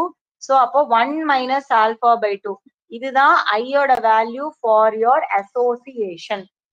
புரிஞ்சுதா? இதை ஞாபகம் வச்சுக்கோ. I is equal to 1 minus alpha by 2. இதுல யாருக்கா டவுட் இருக்கா? யாருக்கா டவுட் இருந்தா கேளுங்க. பாதிதான் உங்களுக்கு புரிஞ்சிருக்கா நான் நடத்தினதுல? இங்க பாருங்க. இப்ப இதை நீங்க இது ஓரளவுக்கு உனக்கு புரியுதா? ஐயோ என்ன பதிலே சொல்ல மாட்டேங்கிறீங்க. கைஸ் ஏதாவது புரிஞ்சிருக்கா? Yes ma'am.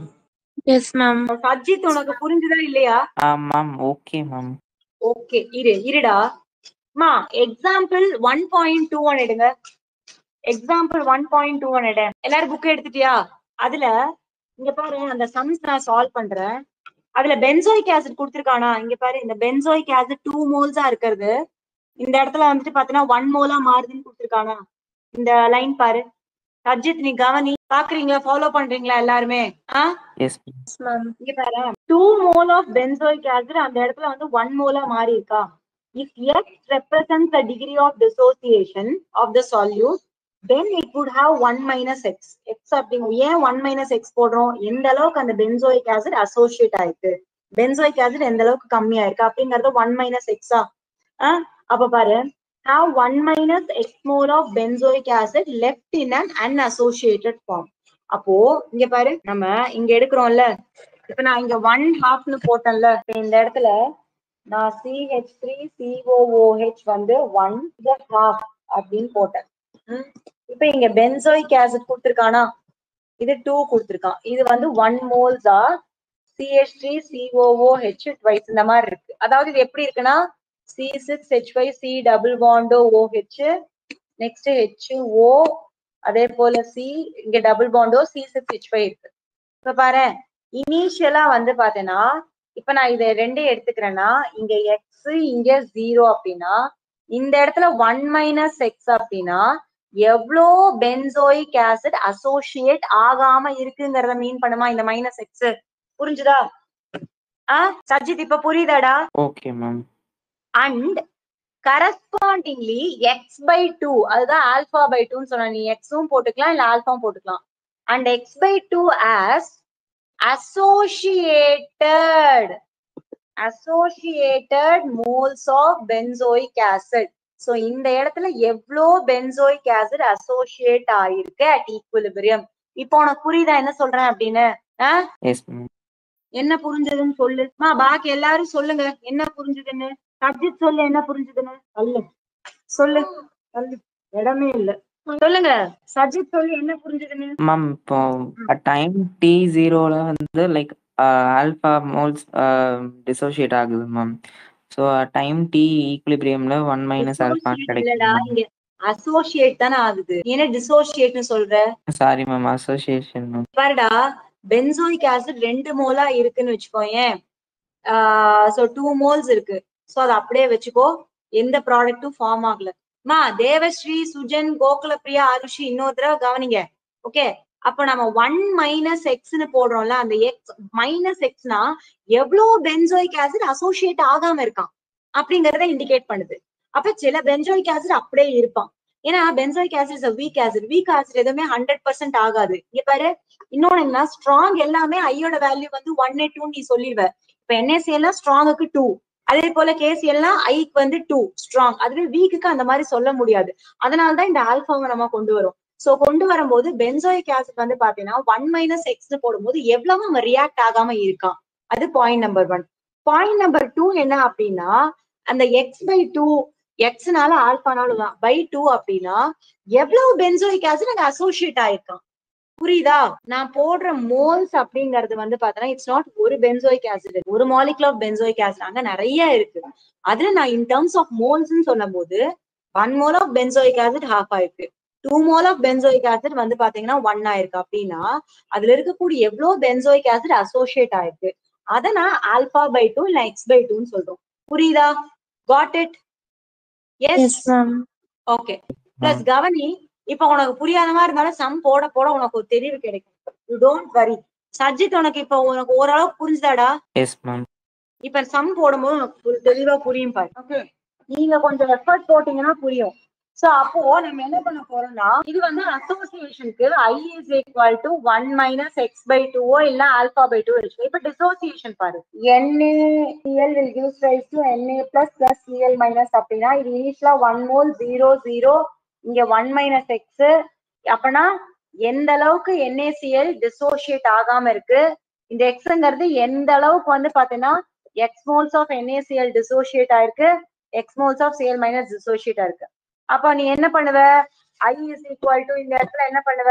Total number of molecule after dissociation 1 - X plus X plus X divided by before dissociation 1. சரியா? இது after dissociation.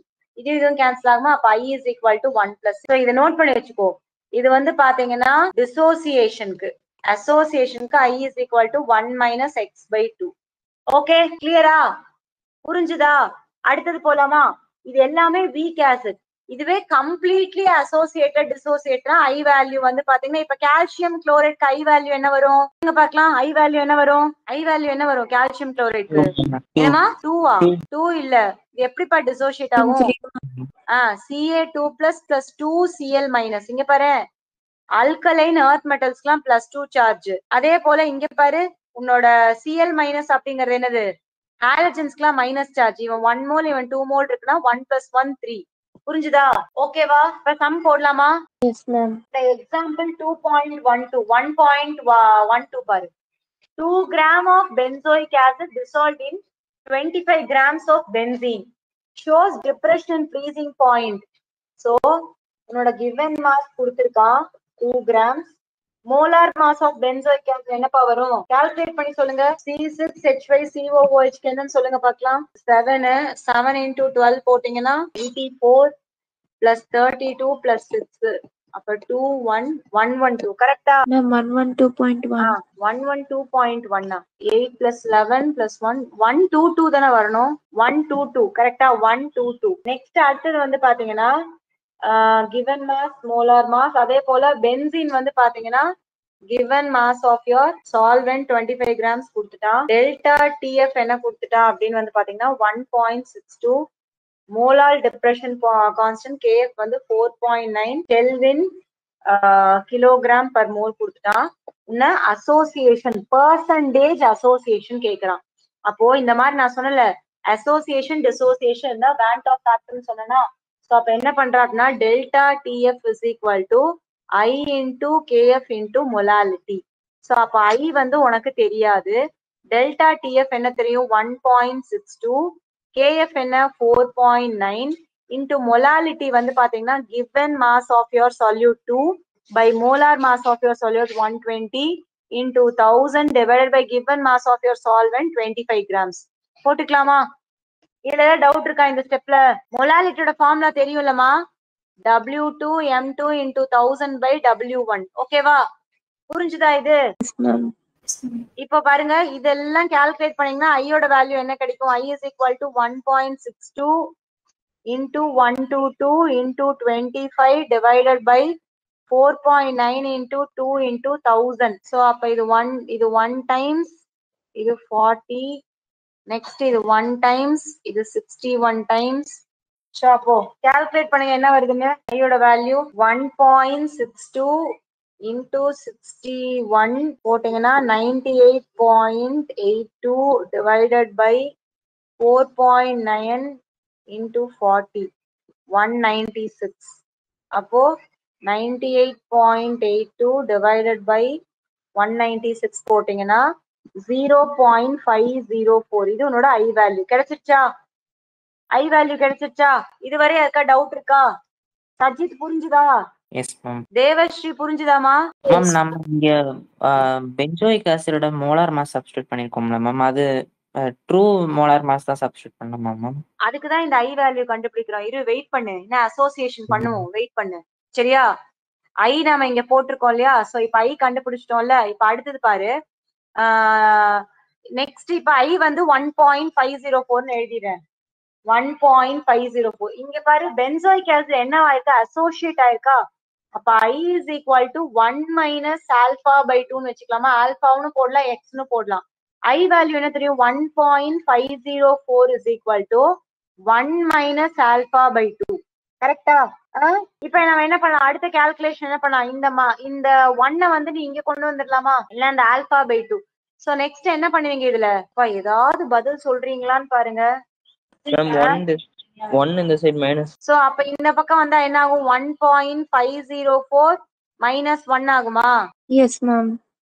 Yes ma'am. அதுக்கு நம்ம இப்படி பண்ணிக்கலாம்ல, மைனஸ் ஆல்பா பை 2 வந்துட்டு இந்த பக்கம் கொண்டு போயிட்டு இதை இங்க கொண்டு வந்துடலாமா? Yes ma'am. சோ இத போடுங்க. எனக்கு ஆல்பாவோட வேல்யூ சொல்லுங்க. நீங்களே சொல்லுங்க பார்க்கலாம். நீங்களே ஆல்பாவோட வேல்யூ சொல்லுங்க. ஆல்பா வேல்யூ என்ன வந்துச்சு சொல்லுங்க. ஜாலியா கதையை கேட்டு கூட்டிருக்கீர்கள் போல. சீக்கிரம் சொல்லுங்க ஆல்பாவோட வேல்யூ என்ன வந்துச்சுன்னு. ஒரு நிமிஷம். ஐ வேல்யூ வந்து 0.504, 1 இல்ல சரியா? 0.504. So 0.504 minus 1 minus alpha by 2 போட்டீங்கன்னா ஆல்பாவோட வேல்யூ என்ன வந்துச்சு சொல்லுங்க. எதுவும் சொல்ல மாட்டீங்க. இது ரெண்டையும் போட்டீங்கன்னா உனக்கு ஆன்சர் எதுல வரும்? 0.992. 0.992. 0.992. இப்போ உனக்கு ஆல்பா தெரிஞ்சிருச்சா? இதுல வந்து அவன் என்ன கேக்குறான்? பெர்சன்டேஜ் அசோசியேஷன் கேக்குறானா? அப்ப பெர்சன்டேஜ் அசோசியேஷன் என்ன பண்ணுவ? இன்டூ 100 போடுவியா? அப்போ உனக்கு வந்து பாத்தீங்கன்னா என்ன வரும்? 99.2% இஸ் யுவர் ஆன்சர். அவ்வளவுதான். புக்ல சுத்தி சுத்தி கொடுத்திருக்காங்க, பட் இதுதான் உன்னோட ஆன்சர். இல்ல யாரா டவுட் இருக்கா? சஜித் இப்ப கேளுடா டவுட்ட. கேளுப்பா. Ma'am no ma'am, cleared ma'am. கிளியர்டா? இப்ப இந்த சம் போட்டதுக்கு அப்புறம் உங்களுக்கு ஒரு ஐடியா கிடைச்சதா? இங்க பாரு, இப்போ டெல்டா டிஎஃப் வெறும் delta TF is equal to KF into M அப்படிங்கறது வந்துட்டு நீ இதுக்கு முன்னாடி போட்ட அதுலயே அசோசியேஷன், டிசோசியேஷன், அயனைசேஷன், அதுக்கப்புறம் என்னது டிசோசியேஷன் கான்ஸ்டன்ட்லாம் கொடுத்தா கண்டிப்பா நீ வந்து இந்த வேண்ட் ஆஃப் ஃபேக்டரை இன்க்ளூட் பண்ணும். ஓகே, புரிஞ்சுதாமா? சுஜன் புரிஞ்சுதா? புரிஞ்சுதாமா? ஓகே. சோ இப்போ நெக்ஸ்ட் நம்ம என்ன பண்ண போறோம்னா இதுலயே வந்து அடுத்த எக்ஸாம்பிள் போறதுக்கு முன்னாடி லாஸ்ட் பேஜ் எடுங்க. ஐ மீன் உங்களோட எக்ஸசைஸ்ல லாஸ்ட் இந்த சம் இப்ப நம்ம ட்ரை பண்ண போறோம். 2.40 போடலாமா? எக்ஸசைஸ்ல பாரு last some. Determine the amount of calcium chloride, okay, dissolved in 2.5 liter of water. Osmotic pressure கொடுத்துட்டான் at 200 and osmotic pressure at 27 degrees Celsius. I value கொடுத்திருக்கான் பாத்தியா 2.47. அப்ப straight up I is equal to I into given mass by molar mass into R into T by V. போட்டு கண்டுபிடிச்சிட்டு வரீங்களா நாளைக்கு இந்த சம்ம? I வந்து 2.47. given mass of calcium chloride தான் உன்னை கேக்குறான். கரெக்டா? வேற amount of calcium chloride னா given mass W2 கேக்குறான். அப்படியே molar mass calcium chloride கண்டுபிடிக்கணும்ல. கால்சியம்க்கு 40 plus 71 போட்டீங்கன்னா என்ன வரும்? 40யும் 71 போட்டீங்கன்னா 111 வருமா? ஆமாவா? எஸ். சோ 111 into Rங்கிறது என்ன இந்த இடத்துல? நம்ம வந்து 0.0821 போட்டுக்கலாம். Litre ATM. அதே போல வந்துட்டு பாத்தீங்கன்னா per mole per kelvin. Temperature 27 degree செல்சியஸ்னா அப்படியே பிளஸ் 273 போட்டீங்கன்னா என்ன வரும்? 273 பிளஸ் 27 போட்டீங்கன்னா 300 பை வால்யூம் என்ன கொடுத்துருக்கான்? அவனே லிட்டர்ஸ்ல கொடுத்துட்டான். ஸோ போட்டீங்கன்னா அதுல பை வேல்யூ வந்து 0.75 ஏடிஎம். அவ்வளவுதான். சோ இதுல W2 கண்டுபிடிக்கலாமா? நாளைக்கு கண்டுபிடிச்சிட்டு வரீங்களா? ஐ மீன் சாட்டர்டே அந்த மாதிரி. ஓகேவா? புரிந்ததா? ஓகே. நெக்ஸ்ட் 2.41 பாருங்க. Determine the osmotic pressure of the solution prepared by dissolving 25 mg of K2SO4 in 2 liter of water at 25 degrees Celsius. Assumed it is completely dissociated. Completely dissociated na K2SO4 completely dissociated ஆச்சுன்னா அதோட I value என்ன? 2K plus SO4 2 minus 3. அப்ப I value 3 வச்சு osmotic pressure கண்டுபிடிச்சிட்டு வரீங்களா? Okay ma'am. ஓகேவா? So அப்ப இங்க பாருங்களேன், நான் உனக்கு இந்த மெத்தட் ப்ரொசீஜர் கூட போடுறேன். இப்போ வந்து pi is equal to I வந்து 3. சோ 3 அப்படின்னா நெக்ஸ்ட் அடுத்தது வந்து கிவன் மாஸ் வந்துட்டு என்ன கொடுத்துருக்கான் இந்த இடத்துல? 25 மில்லிகிராம்ஸ் கொடுத்துருக்கான். கிராம்ஸ்க்கு மாத்தும் போது என்ன பண்ணுவ? மில்லிகிராம்ஸ் கிராம்ஸ் மாத்தினா டிவைடட் பை 1000.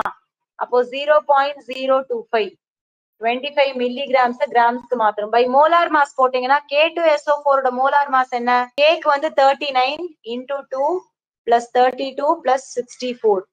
அப்ப இதெல்லாம் போட்டீங்கன்னா என்ன வரும்? 78 32 64 போட்டீங்கன்னா 10 14 1 10 17. so 174 into R வந்து இந்த இடத்துல என்ன? Ideal gas constant 0.0821 into temperature 25 degree Celsius னா temperature என்ன வரும்? 298 by volume என்ன கொடுத்திருக்காங்க? 2 liters. சோ இதெல்லாம் போட்டு பை வேல்யூ கண்டுபிடிக்கணும். ஓகேவா? கண்டுபிடிச்சிட்டு வரீங்களா? Yes, ma'am.